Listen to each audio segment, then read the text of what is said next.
Bhagavate Vasudevaya. Om Swastiastu, umat sedharma yang berbahagia. Pada kesempatan kali ini, saya akan menyampaikan tentang pengertian daripada parampara atau proses guru-guru kerohanian yang diuraikan dalam kesusastraan Weda. Dalam topik pertama ini, kita akan membahas berguru sebagai proses penting pengajaran Weda. Untuk mempelajari seluruh kitab suci Weda tentunya bukanlah perkara mudah. Umur manusia pada Kali Yuga ini sangat terbatas, yaitu rata-rata hanya di bawah 80 tahun. Jatah kehidupan kita itu pun belum dipotong oleh tuntutan kesibukan material yang notabene harus dilakukan lebih dari 16 jam per hari. Lalu, berapa jam dalam hidup kita yang dapat kita manfaatkan secara efektif dalam mempelajari Weda? Nah, ini pertanyaan pertamanya. Jadi yakinkah Anda dapat membaca dan mengerti seluruh Weda dengan waktu yang singkat, dengan ingatan yang terbatas dan berbagai macam ketidaksempurnaan itu? Padahal, sebagaimana kita ketahui, kitab suci Weda tidaklah disusun oleh satu atau dua buku. Weda tersusun dari banyak bagian dengan jutaan sloka di dalamnya. Jika dikumpulkan dalam satu ruangan 3x4 meter, sepertinya ruangan tersebut juga belum mampu menampung seluruh pustaka suci Weda. Di samping permasalahan tersebut, Weda mengatakan bahwa kehidupan sebagai manusia tidaklah sempurna. Indra-indra jasmani manusia bersifat terbatas, tidak sempurna serta cenderung menghayal, menipu dan berbuat salah. Sehingga untuk mengerti Weda yang bersifat spiritual dan transendental secara lengkap tidak dapat dilakukan secara pratyaksa atau pengamatan dan penglihatan langsung, dan anumana menyimpulkan berdasarkan tanda dan bukti-bukti empiris. Weda mengatakan bahwa ia hanya bisa dimengerti secara sempurna melalui sabda pramana, mendengar dari sumber yang benar dari para acarya atau seorang guru kerohanian, melalui proses parampara atau garis perguruan sebagaimana dikatakan dalam Bhagavad Gita bab 4 sloka 2. Evam parampara praptam imam rajarso viduhu sakalenaha mahata yogo nastha parantapa. Ilmu pengetahuan yang paling utama ini diterima dengan cara sedemikian rupa melalui rangkaian garis perguruan guru-guru kerohanian, dan para raja yang suci mengerti ilmu pengetahuan tersebut dengan cara seperti itu. Dan dalam Bhagavad Gita bab 4 sloka 32 juga dijelaskan, Tadwidi prani patena pari prasnena sewaya upadekshyanti te gyanena statwa darsina, yang artinya cobalah mempelajari kebenaran dengan cara mendekati seorang guru kerohanian, bertanya kepada beliau dengan tunduk hati dan mengabdikan diri kepada beliau. Orang yang sudah insaf akan dirinya dapat memberikan pengetahuan kepadamu karena mereka sudah melihat kebenaran itu. Karena itu, Weda disebut Sruti, pengetahuan yang diperoleh dari mendengar, dan Smriti, pengetahuan yang diingat dari cara mendengar. Hanya saja banyak orang yang salah mengerti mengenai proses sabda pramana ini. Mereka mengatakan bahwa proses sabda mengharuskan seseorang percaya secara membuta, secara dogmatis, sehingga tidak ilmiah karena tidak didukung bukti-bukti empiris. Sebenarnya proses sabda ini sangat sederhana, yaitu mendengar dari orang yang terpercaya. Hal ini bukanlah keyakinan buta dan bukan pula khayalan. Contohnya, bila seorang ingin mengetahui dengan mudah siapa ayahnya, maka dia harus bertanya kepada sang ibu. Tentunya proses bertanya ini akan menjadi jauh lebih mudah dan lebih tidak memakan waktu dibandingkan jika si anak harus mengetahui siapa ayahnya melalui uji DNA. Seorang guru yang bona fide. Setelah kita menyadari pentingnya parampara dan proses sabda pramana dalam memahami Weda, lalu permasalahan berikutnya yang muncul adalah siapakah guru kerohanian yang dapat dijadikan sumber yang bona fide untuk kita menggantungkan diri belajar Weda? Mencari seorang guru bona fide tentu bukanlah perkara mudah. Dewasa ini memang banyak orang yang mengaku dirinya sebagai guru spiritual yang berkeliling mencari pengikut. Namun, ternyata banyak dari mereka sejatinya tidak bertujuan membimbing muridnya agar semakin maju dalam spiritual. Banyak dari antara mereka yang ujung-ujungnya hanya mengejar masalah harta, tahta, dan wanita. Menjadi seorang guru spiritual Weda atau acarya bukanlah hal mudah. Pada dasarnya, guru adalah seorang pendidik yang menerima tugas mendidik anak-anak dan para remaja. Dan ialah yang bertanggung jawab untuk menjadikan mereka insan-insan yang berguna dalam masyarakat. Secara etimologi atau guru berarti berat atau hebat, karena ia harus mengajarkan, dan karenanya memiliki tanggung jawab yang berat. Gu berarti kegelapan, dan ru berarti menghentikan dari kegelapan. Tugas seorang guru adalah membimbing dan mengarahkan anak didiknya dari kegelapan menuju pencerahan jiwa. Guru haruslah seorang yang teguh jiwanya, yang dapat menahan dorongan untuk berbicara, permintaan dari pikiran, tindakan marah, dan dorongan dari lidah, perut, dan kemaluan. Lebih jauh dalam Bhagavad Gita bab 18 sloka 42 dan Bhagavata Purana skanda 11 bab 17 sloka 13 yang membahas catur warna juga membahas masalah kualifikasi dasar seorang guru. Dari kedua sloka tersebut kita bisa menggarisbawahi bahwa seorang guru kerohanian adalah seorang brahmana yang telah memiliki sifat-sifat kedamaian hati, samaha, terkendali diri, damaha, kesederhanaan, tapaha, kesucian, saucam, toleransi, kesantir, kejujuran, arjawam, berpengetahuan rohani, gyanam, bijaksana, vigyanam, agamis, astikyam, berpuas hati, santosaha, pengampun, kesantihi, bakti kepada Tuhan, bakti, dan kasih sayang, daya. Menemukan seorang yang memiliki kualifikasi seperti disebutkan di atas dan orang tersebut berada dalam parampara yang diakui adalah sebuah kemujuran besar. Sebagai seorang yang ingin bersungguh-sungguh belajar Weda, kita harus dengan tunduk hati mendekati beliau agar beliau bersedia menerima kita sebagai muridnya. Selanjutnya, sistem parampara Weda. Dalam Bhagavata Purana skanda 6 bab 3 sloka 21 menyebutkan bahwa pada awalnya ajaran Weda disebarkan melalui 4 parampara utama, yaitu Brahma Sampradaya, Sri Sampradaya, Siwa Sampradaya, dan Kumara Sampradaya. Keempat sampradaya ini menyebar ke seluruh bumi dengan membawa warna dan metode pengajaran masing-masing. Keempat sampradaya ini selanjutnya juga harus berkembang, membentuk cabang dan ranting yang semakin banyak. Salah satu garis perguruan Weda yang sedang mengalami perkembangan pesat di seluruh dunia dengan Hare Krishna momennya adalah garis perguruan yang dipimpin oleh Srila Prabhupada. Garis perguruan Srila Prabhupada sendiri adalah salah satu cabang kecil Brahma Sampradaya yang bernama Brahma Gaudiya Vaishnava Sampradaya.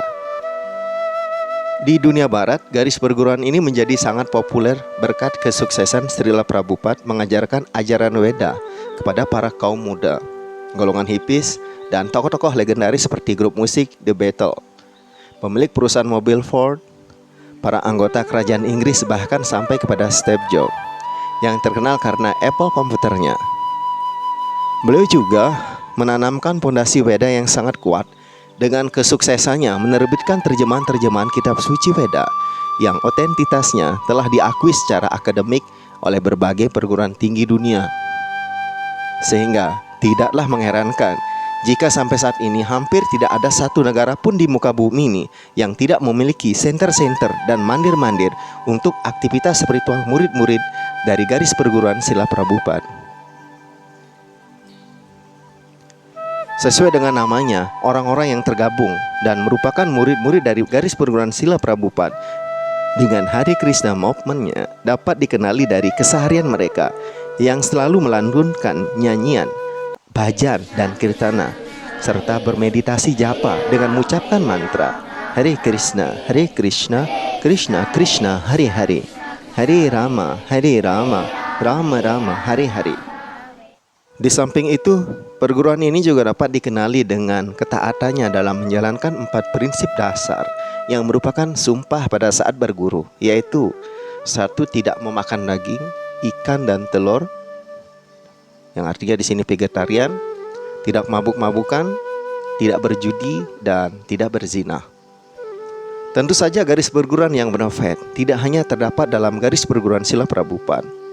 Di luar sana masih terdapat sangat banyak sampradaya yang memiliki guru-guru yang sangat berkualifikasi dalam menuntun kita dalam mempelajari Weda. Yang pasti kita harus berlindung di bawah kaki Padma seorang guru kerohanian yang berasal dari salah satu sampradaya ini. Jika guru tersebut ternyata tidak bersumber dari salah satu sampradaya tersebut, maka dia disebut sebagai apasampradaya, sebagaimana disinggung dalam Padma Purana. Berlindung pada seorang yang tidak memiliki garis perguruan yang jelas adalah kesia-siaan, dan seluruh mantra dan inisiasinya tidak ada gunanya. Sampradaya vihinaye mantraste nispala mataha. Parampara di Nusantara. Banyak teori yang menyatakan bahwa keberadaan Hindu di Indonesia adalah hasil penyebaran orang-orang India yang melakukan kegiatan perdagangan dengan suku-suku di Nusantara. Beberapa kalangan mengatakan bahwa mereka yang menyebarkan Hindu tersebut berasal dari kalangan buruh kapal, sehingga dikenal istilah teori Sudra. Ada juga yang menyatakan bahwa yang menyebarkan ajaran Hindu tersebut adalah kalangan pedagang, sehingga muncullah teori Vaishya. Sedangkan yang lainnya mengatakan bahwa Hindu disebarkan melalui proses impansi kerajaan dan juga karena pengajaran para orang-orang sucinya, sehingga muncul teori Ksatria dan teori Brahmana. Sifat ajaran Hindu yang sangat berbeda jika dibandingkan dengan ajaran Kristen maupun Islam menyebabkan teori yang menyatakan Hindu disebarkan oleh kaum Sudra, Vaishya, dan Ksatria seharusnya ditolak. Hindu tidak seperti ajaran Islam yang dapat disebarkan oleh seorang pedagang yang memiliki profesi ganda.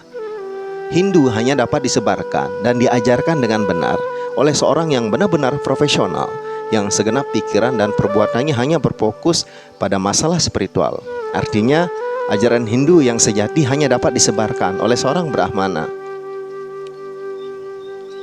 Di samping fakta tersebut, jika kita menelusuri manuskrip Weda secara seksama, sebenarnya tidak ada pengultusan bahwa ajaran Weda hanya turun dan diwahyukan di India.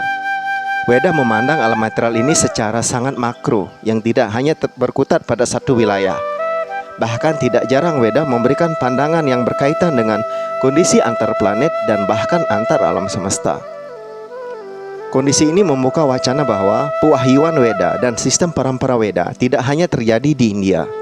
Fakta ini setidaknya dikuatkan oleh pernyataan Sri Krishna dalam Bhagavad Gita bab 4 sloka 1 yang menyatakan bahwa pada awalnya ilmu pengetahuan yoga yang kembali disampaikan kepada Arjuna telah diajarkan kepada Wiwaswan, Raja Matahari, yang berikutnya mengajarkan kepada Manu selaku leluhur manusia di bumi, dan berikutnya kepada Ishwaku.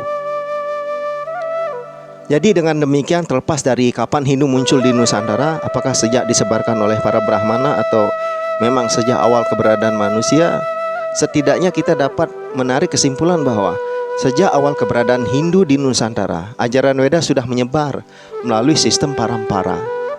Jika memang demikian adanya, lalu kemanakah sistem parampara Weda Nusantara saat ini? Apakah sistem parampara tersebut masih ada? Sistem parampara Weda dilakukan dalam kegiatan belajar mengajar dalam sebuah gurukula. Dalam sistem gurukula, setidaknya harus terdapat seorang guru yang umumnya adalah seorang wanaprastha atau seorang sannyasi yang memang benar-benar sudah insaf akan dirinya dan sudah mempraktikkan ajaran Weda secara nyata dalam kehidupannya sehari-hari. Keberadaan sistem gurukula di Nusantara dapat dikenali dengan sisa-sisa padepokan yang menyebar di berbagai wilayah. Bahkan dewasa ini, terutama di beberapa wilayah Jawa, kita masih dapat menyaksikan beberapa padepokan yang masih berdiri. Terlepas dari kualifikasi guru spiritual yang mengajar di padepokan tersebut, setidaknya terdapat kemungkinan bahwa padepokan tersebut adalah salah satu cabang perguruan Weda yang masih tersisa. Jejak parampara yang paling nyata di Nusantara sepertinya ada di Bali. Bali memiliki banyak geria-geria di mana geria tersebut bertempat tinggal seorang suci yang disebut sebagai pedanda. Biasanya, jika seorang ingin menjadi bhagawan, pedanda, Sri Empu, atau berbagai gelar kebrahmanan lainnya, maka dia harus melakukan proses aguran-guron atau berguru kepada seorang brahmana yang dia jadikan sebagai guru yang selanjutnya disebut sebagai guru nabe. Dan hanya melalui proses rekomendasi dan diksa Dewi Jati dari sang guru inilah seorang dapat dinyatakan layak diangkat menjadi seorang Brahmana. Sayangnya, akibat gempuran agama lain, gerusan zaman, politisi, dan feodalisme yang semakin merongrong masyarakat menyebabkan sistem parampara di Nusantara semakin pudar. Bahkan, sistem parampara di gereja-gereja di Bali yang mayoritas Hindu pun sudah semakin menghilang. Aturan Weda yang menyatakan bahwa siapapun dapat belajar Weda dan jika memiliki kualifikasi maka suatu saat nanti dapat menjadi seorang Brahmana dan mendirikan sistem perguruan baru sepertinya sudah tidak dapat diterapkan lagi di Bali. Dewasa ini, sisya dapat diangkat menjadi Brahmana untuk menggantikan Brahmana atau lingsir, hanyalah keturunannya. Sementara sisya-sisya lainnya tidak pernah dan tidak akan bisa menjadi seorang guru meski mereka lebih maju dalam hal spiritual. Tentunya sistem ini sudah menyalahi aturan Weda yang menyatakan bahwa kedudukan seorang sisya tidak dibatasi oleh latar belakang, garis keturunan, dan perekonomiannya. Seorang sisya hanya dibedakan berdasarkan tingkat kecerdasan spiritualnya.